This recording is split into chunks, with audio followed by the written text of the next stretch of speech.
Selamat berjumpa dengan Cerbung Bersuara edisi perdana. Nikmati sisi hiburan dari cerita ini. Semuanya dikemas dalam untaian imajinasi saja.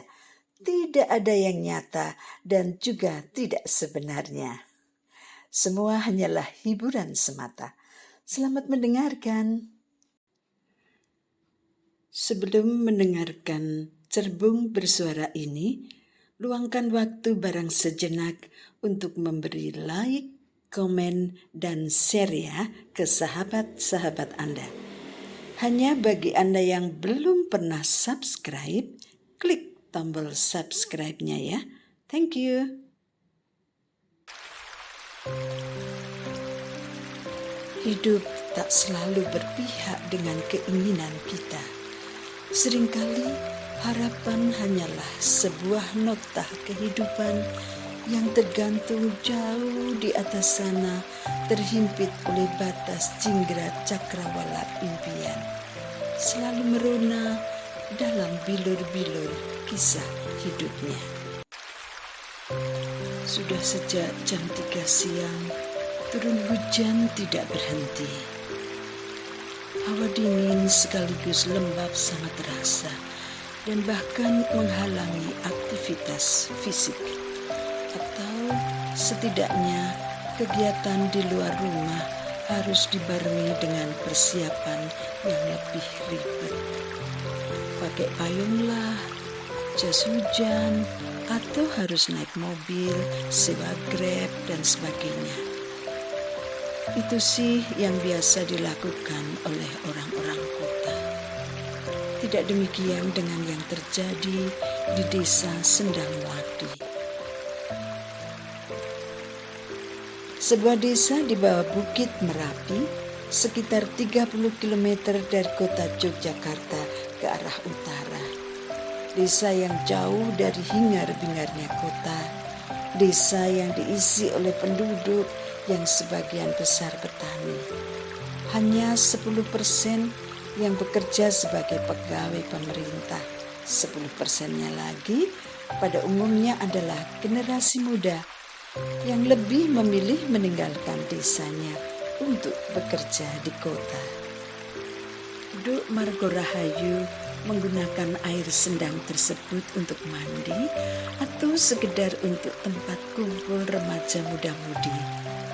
Sambil bercanda, tertawa ria, mereka ngobrol atau saling berbalas ejekan, candaan, bahkan ketika sampai puncak sendau guronya, mereka akhirnya saling berbalas menyiramkan air. Biasanya kelompok pemudi melawan kelompok pemuda.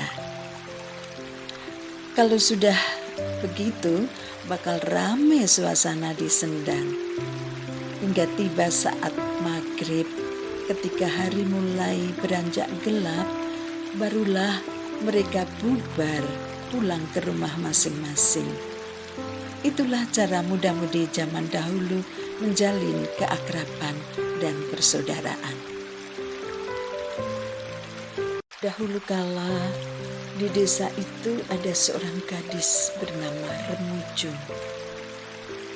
Remujung gadis desa nan ayu, lembut dan baik hati.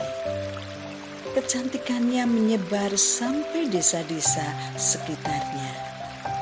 Banyak pemuda yang sengaja datang sekedar untuk melihat kecantikan Remujung dengan mata dan kepalanya sendiri, tidak hanya mendengar dari cerita orang. Suatu hari, seorang pangeran dari sebuah kerajaan antah berantah dalam penggembaraannya melewati desa Margo Rahayu. Sang pangeran yang bernama Adipati Pragola melihat Remujung sedang bermain dengan teman-teman gadis lainnya di sendang pinggir desa itu.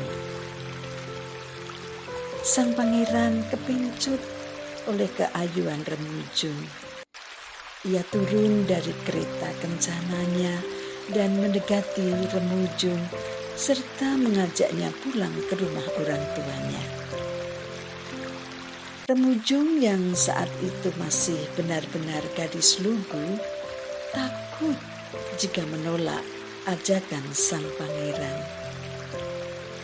Akhirnya Remujung naik ke kereta kencana dan pulang ke rumah bersama sang pangeran. Di sepanjang jalan menuju rumahnya, Remujung hanya bisa tertunduk. Ia sama sekali tidak berani menatap wajah sang pangeran. Mencuri pandang pun ia tidak berani. Sesampai di rumah Remujung, Adipati Pragula meyakinkan orang tua Remujung bahwa ia jatuh cinta pada Remujung dan ingin menjadikan Remujung sebagai istri kelangenan atau selir. Kedua orang tua Remujung tentu saja merasa tersanjung, bagaikan diangkat ke atap sap tertinggi. Sebagai kawula alit, bakal mendapatkan menantu seorang pangeran. Tentu saja mereka dengan senang hati menyerahkan anaknya, tidak peduli jika Remujung hanya dijadikan istri selir. Pada saat itu hari sudah mulai gelap dan hujan deras tercurah dari langit bagaikan singa yang mengamuk. Tanpa henti dan disertai dengan petir yang menyambar-nyambar, sang pangeran akhirnya menginap di rumah Remujung. Rayuan-rayuan yang dilancarkan oleh sang pangeran mampu membumbungkan angan Remujung dan orang tuanya. Janji-janji manis terlontar bagaikan mutiara-mutiara yang bertebaran di setiap sudut hati Remujung dan orang tuanya. Semuanya ditangkap dan dicerna oleh mereka sebagai suatu berkat yang luar biasa dianugerahkan Tuhan kepada keluarga ini. Jadilah pada malam itu sebuah kesucian terenggut dari perawan desa nan ayu jelita, Remujung. Esokan harinya, sang pangeran pulang ke kerajaannya tanpa membawa Remujung. Pangeran itu berjanji untuk segera menjemput Remujung setelah minta doa restu dari kedua orang tuanya. Sejak saat itu, setiap hari Remujung selalu pergi ke Sendang menunggu kekasihnya lewat di sana, lalu meminangnya dan membawanya ke Kadipaten. Sayangnya, sang pujaan hati tidak pernah datang lagi. Setiap hari Remujung menangis. Tetesan air matanya menguras seluruh kesedihan dan luka hatinya.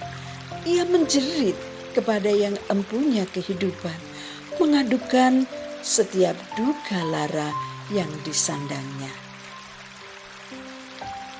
Air mata Remujung terkuras habis, tak lagi menyisakan setetes pun. Kering kerontang seperti hamparan tanah ladang kehidupannya. Tak ada lagi desah, tak ada lagi lara. Semuanya berhenti dari peredaran. Seiring dengan semua duka nestapa itu, entah bagaimana bisa terjadi, Sendang di pinggir desa, tempat di mana diawalinya jumpa pertama dua hati yang saling bertaut, lalu berakhir dengan sengsara dan duka nestapa. Sendang itu ikut kering. Air dari pegunungan tinggi yang biasanya mengalir deras ke sendang pinggir desa Margorahayu tak mau lagi berbagi. Bahkan untuk sekedar lewat di sana atau sekedar menjenguk pun air pegunungan itu sudah tidak sudi lagi. Sendang itu sudah kering dan mati. Seiring keringnya air mata Remujung dan matinya jiwa raganya. Sejak saat itu orang menyebutnya Sendang Mati. Di desa Sendang Mati terdapat sebuah keluarga sederhana. Ayahnya bernama Darmati dan ibunya bernama Laksmi. Pak Darmati adalah seorang petani yang turun-temurun menggarap sawah milik kakek neneknya, yang semakin lama semakin sempit karena harus berbagi dengan anak cucu keturunannya yang lain. Sampai ke keturunan ketiga, Pak Darmadi tinggal mendapatkan 1 pikul sawah, berarti 2 hektar, 2000 meter. Bagi Pak Darmadi itu sudah cukup. Ia sangat bersyukur atas sawah warisan tersebut. Dari hasil sawah itulah Pak Darmadi mampu menghidupi keluarganya, istri dan 2 anak gadisnya. Mereka bernama Menur dan Lembayung. Lembayung, sang adik, diam-diam memperhatikan kakaknya yang nampak gelisah. Tapi ia tidak berani bertanya. Lembayung pura-pura membaca buku cerita rakyat yang ia pinjam dari kios bacaan. Akhirnya Menur menyelinap ke ruang tengah, mengambil payung, dan tanpa menarik perhatian Lembayung, ia menyelinap pergi keluar rumah. Sebenarnya Lembayung tahu semua tingkah laku kakaknya. Tapi ya itu tadi, ia tidak berani bertanya. Sampai di sini Cerbung Bersuara kali ini. Ikuti kisah selanjutnya di episode berikutnya. Sampai jumpa.